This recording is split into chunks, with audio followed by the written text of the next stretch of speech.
Bonjour les taureaux et bienvenue sur votre guidance générale du mois de mars. On va aller voir les 4 semaines du mois de mars. C'est parti, première semaine, deuxième semaine, troisième semaine, quatrième semaine. En dos de deck, on a l'empereur, la justice. Alors, fin janvier, ce qui s'est passé, c'est que vous avez repris votre pouvoir. Vous avez coupé avec les choses qui étaient déséquilibrées, les choses qui vous demandaient trop de temps, trop d'énergie, trop de donner et pas assez de recevoir. Vous avez des choses à faire sur votre périmètre, sur vos projets, vos rêves. Vous ne pouvez pas vous occuper des projets et des rêves des autres et passer votre temps à conseiller et à donner votre temps aux autres. Donc vous avez un peu rééquilibré tout ça pour avoir plus de temps et plus d'énergie pour vous et vos projets, vos rêves. Ok, sympa. On va retourner ça. Ah oui, c'est vrai. Sur ce tarot-là. Si vous aimez bien le tarot d'Enora ou d'Honora, je ne sais plus, je vous ai mis le lien en description de la vidéo, comme d'ailleurs le lien des extensions sentimentales. Donc pour ceux qui veulent aller voir sentimentalement ce qui se passe en mars, pareil, tout est dans le programme d'extension YouTube. Ça va arriver. C'est parti, première semaine de mars. Vous êtes avec le soleil. Vous êtes rayonnant, rayonnante. Peut-être même que vous avez trouvé votre âme sœur ou quelqu'un en tout cas avec qui tout est clair, tout est limpide. Vous savez, il y a eu le déclic. D'une manière générale, si c'est pas votre âme sœur, ça peut être une âme sœur professionnelle ou le métier de votre vie, votre chemin de vie. Il y a quelque chose qui est clair comme de l'eau de roche pour cette première semaine. Le soleil, c'est vraiment la lumière et vous avez la lumière exactement sur ce que vous voulez, où vous voulez aller, comment vous voulez aller, avec quels moyens, etc. Votre enfant intérieur, il vous conseille de communiquer clairement. Ça veut pas dire être brute, ça veut pas dire être un peu brutal, un peu c'est comme ça, pas autrement. L'impératrice, c'est de la communication, de l'affirmation de soi avec douceur. On ne flanche pas, on n'est pas influencé, mais on n'est pas là non plus à crier pour que les autres nous entendent. Donc on s'affirme déjà à l'intérieur de soi et ensuite on s'affirme aux autres si on est d'accord, si on n'est pas d'accord. Tout simplement, on reste qui on est. On n'essaye pas de changer sa personnalité en fonction de ce qui pourrait intéresser, rassurer les autres. Professionnellement parlant ou en termes d'activité, si vous êtes à la retraite ou en vacances, comment vous passez vos journées? Eh bien, vous passez vos journées à utiliser vos expériences passées, vos échecs et vos réussites que vous avez transformées en leçons de vie pour refaire quelque chose, repratiquer quelque chose grâce à votre expérience. Peut-être que vous vous donnez une seconde chance dans certaines activités en modifiant certaines choses grâce à toute l'expérience que vous avez accumulée. Relationnellement parlant, on a la maison Dieu. Il y a peut-être des choses qui pètent, des secrets qui sont révélés, des conflits qui explosent, il y a des choses, tout ce qui en fait n'était pas solide sur cette tour va partir, va s'éclater. On ne garde qu'une base solide, le reste ça dégage, comme ça on pourra reconstruire sur une base solide.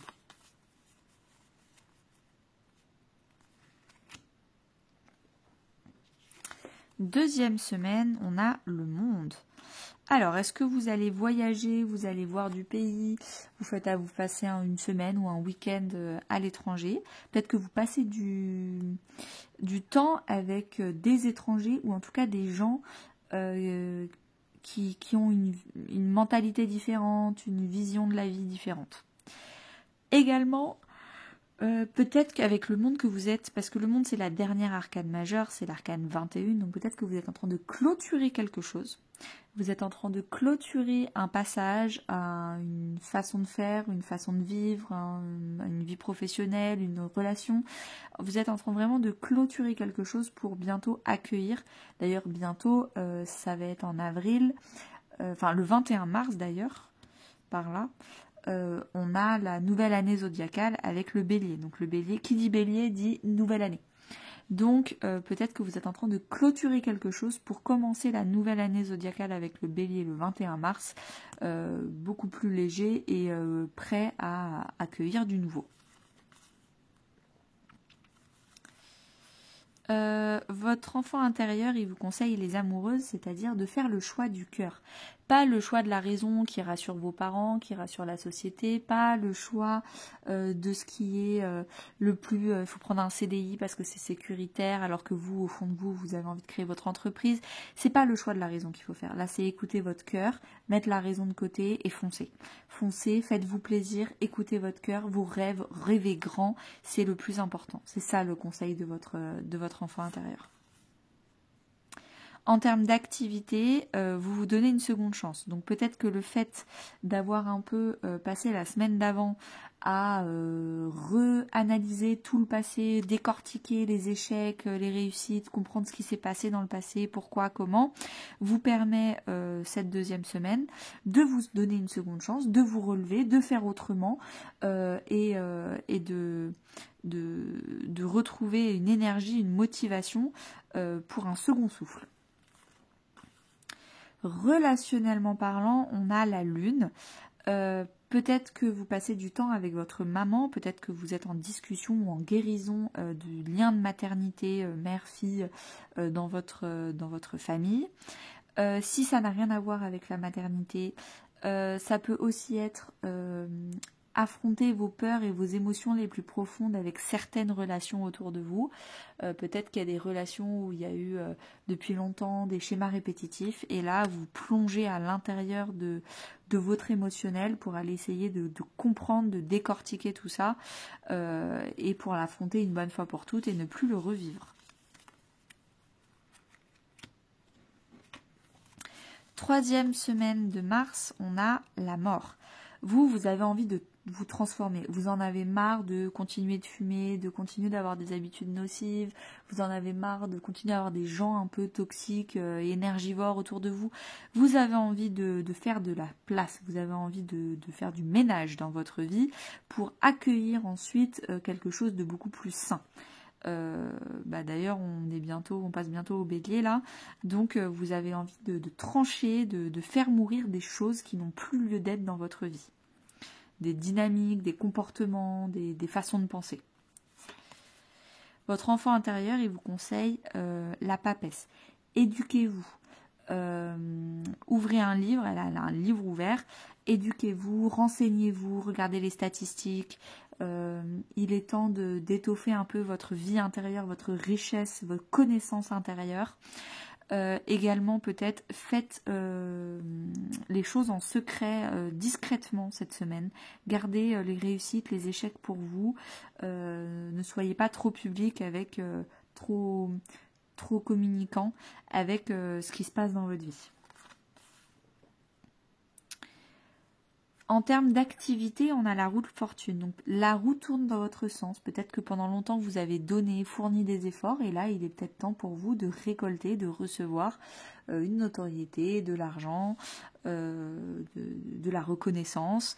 En tout cas quelque chose que vous aviez beaucoup donné et vous ne vous sentiez pas forcément beaucoup recevoir. Là vous allez pouvoir accueillir. Donc surtout, n'oubliez pas de dire merci. Merci aux gens, merci à la vie, merci à l'univers, merci à Dieu. Mais dites merci cette semaine, n'oubliez pas, parce que c'est une énergie, la gratitude, qui est très positive et qui donne, qui attire le fait de vouloir redire merci. Et donc du coup, ça va encore alimenter la roue de la fortune. La fortune, ça peut aussi être la fortune, l'abondance émotionnelle. Et donc du coup, là, on parle de reconnaissance, de gens qui vous disent merci dans vos activités. Ça peut aussi être ça. En termes de relationnel, famille, amis ou couple, on a le chariot. Donc un succès, peut-être un déménagement, un succès, une victoire, quelque chose qui est lent mais qui est très sûr. Peut-être également une complicité ou une discussion avec un cancer. Le cancer est représenté par le chariot, c'est possible aussi. Les béliers aussi ont eu des cartes de déménagement pour la fin du mois, donc peut-être que c'est ça. Peut-être que vous êtes en lien avec un bélier aussi. 4e et dernière semaine de mars, on a le battleur. Vous vous sentez compétent, vous vous sentez capable de commencer un nouveau départ. Vous vous sentez, là il y avait le monde, donc on clôture le cycle, on finit de transformer, de faire mourir ce qu'il y a à mourir, et là, avec le battleur, on commence. On commence un nouveau cycle, on se sent capable, on se sent qu'on a suffisamment d'énergie, suffisamment de temps, suffisamment de compétences, suffisamment de jugeote et d'état d'esprit positif pour commencer ce nouveau départ.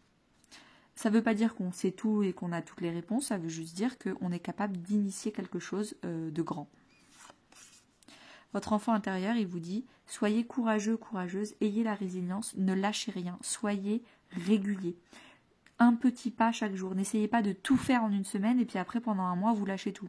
Soyez, faites 1 heure par jour, soyez, en anglais, on appelle ça consistency. Régulier. C'est hyper important. En termes d'activité, on vous dit le pendu. Essayez de voir les choses différemment. Si vos activités sont un peu bloquées, si vos activités sont un peu en suspens, il n'y a plus grand chose qui se passe, c'est peut-être pour vous laisser le temps de gérer d'autres choses, de gérer par exemple ce nouveau départ, de gérer votre vie intérieure avec une baisse de motivation. Voilà, donc si les choses sont momentanément en pause dans vos activités, c'est pas grave. Prenez cette opportunité pour voir les choses différemment, vous occuper d'autres choses, d'autres maisons astrologiques dans votre vie. Relationnellement parlant, vous avez l'étoile, vous êtes en guérison de personnes autour de vous. L'étoile, c'est le Verseau, donc peut-être que vous avez des gens du Verseau autour de vous avec qui vous allez vous réconcilier. Également, l'étoile, c'est l'étoile du Berger. Vous vous sentez guidé vers telle ou telle personne, vous sentez que c'est une évidence avec telle ou telle personne. C'est possible également. Eh bien, merci beaucoup les taureaux. C'était hyper intéressant. J'ai adoré faire votre tirage. Et à très bientôt. J'attends vos retours.